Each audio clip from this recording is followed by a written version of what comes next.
Produser instalasi yang wajib ada. 1. Periksa apakah koneksi kabel yang digunakan sudah cocok. Pemasangan kabel dari access point ke switch. Apakah kabel UTP yang digunakan berjalan dengan baik dan benar dipasangnya. Periksa juga kabel yang digunakan untuk access point ke antena. Diperiksa terlebih dahulu apakah kabel yang digunakan sudah tepat. Diberikan label pada kabel supaya mudah dalam melakukan pemeriksaan atau dokumentasi jaringan sehingga mudah untuk melacak posisi kabel yang ingin diperiksa. 2. Buatlah desain settingan konfigurasi terlebih dahulu sebelum melakukan pada alat-alat yang ada. Access point, bright, dan device. Misalnya IP address yang akan dipasang, SSID yang akan digunakan, user dan password login untuk administrator, serta settingan parameter sekuritas yang harus disamakan supaya tidak terjadi masalah saat klien device ingin terhubung dengan access point yang ada. 3. Gunakan software-software yang dapat digunakan untuk menguji radius sinyal dari access point. Hal ini bertujuan untuk memeriksa radius dari sinyal access point dan pemeriksaan dari overlapping channel.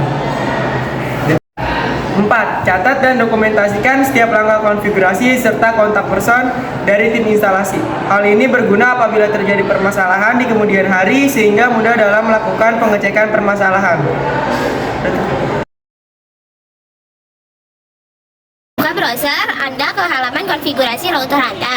Anda dapat mengakses halaman konfigurasi router melalui perambanan web di komputer yang terhubung ke jaringan Anda. Jika Anda tidak dapat terhubung ke Wi-Fi karena tidak mengetahui kata sandinya, Anda dapat menggunakan kabel Ethernet untuk menghubungkan ke komputer Anda langsung ke router. Ini akan mengabaikan kebutuhan akan kata sandi Wi-Fi. Alamat router yang digunakan adalah 192.168.1.1.192.168.2.1 atau 10.0.1.1 untuk Apple. Masukkan alamat ini ke bilah alamat perambahan Anda. Jika tidak berhasil, Anda dapat menekan atau menahan tombol reset pada router Anda selama sekitar 30 detik. Untuk meresetnya, ke pengaturan default pabrik, kemudian Anda dapat mencari alamat default untuk model router Anda dan memasukkannya ke peramban Anda. 2. Masukkan detail nama pengguna dan kata sandi router Anda. Setiap router memerlukan nama pengguna dan kata sandi sebelum Anda mendapat mengakses antarmuka. Dalam banyak kasus, nama pengguna default adalah admin dan kata sandinya adalah admin atau password. Tentu saja ini bervariasi dari satu model ke model lainnya. Sebagian besar router D-Link memiliki nama pengguna default, admin, dan kata sandi admin atau kosong. Jika Anda pernah mengubah login di masa lalu dan lupa, atau menerima router bekas dan pemilik sebelumnya tidak meresetnya, Anda perlu menekan dan menahan tombol reset pada router selama sekitar 30 detik. Ini akan mereset pengaturan ke default, memungkinkan Anda untuk login dengan nama pengguna dan kata sandi default. Hati-hati, ini akan menghapus data konfigurasi yang ada pada router. 3. Buka bagian nirkabel. Setelah Anda masuk ke router, Anda perlu menemukan bagian wireless pada halaman konfigurasi. Cari kotak bertuliskan password, passphrase, atau shared key. Anda dapat memasukkan kata sandi baru ke dalam kotak ini. Beberapa router akan meminta Anda mengetik kata sandi lagi untuk memastikan bahwa Anda memasukkannya dengan benar.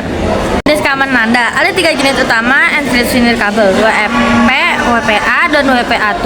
Untuk jaringan yang paling aman, Anda harus menggunakan WPA2. Namun, Anda mungkin mengalami masalah saat menghubungkan perangkat lama. Dalam hal ini, Anda dapat balik ke WPA atau WPA2. Memilih WEP tidak disarankan karena enkripsi WEP sangat mudah dibobol. Anda. Setelah Anda memperbarui kata sandi baru, klik tombol terapkan atau simpan. Router kemudian akan memproses perubahan tersebut dan semua perangkat yang saat ini terhubung akan terputus. Setelah pengaturan Anda diubah, Anda dapat terhubung ke jaringan nirkabel menggunakan kata sandi baru Anda.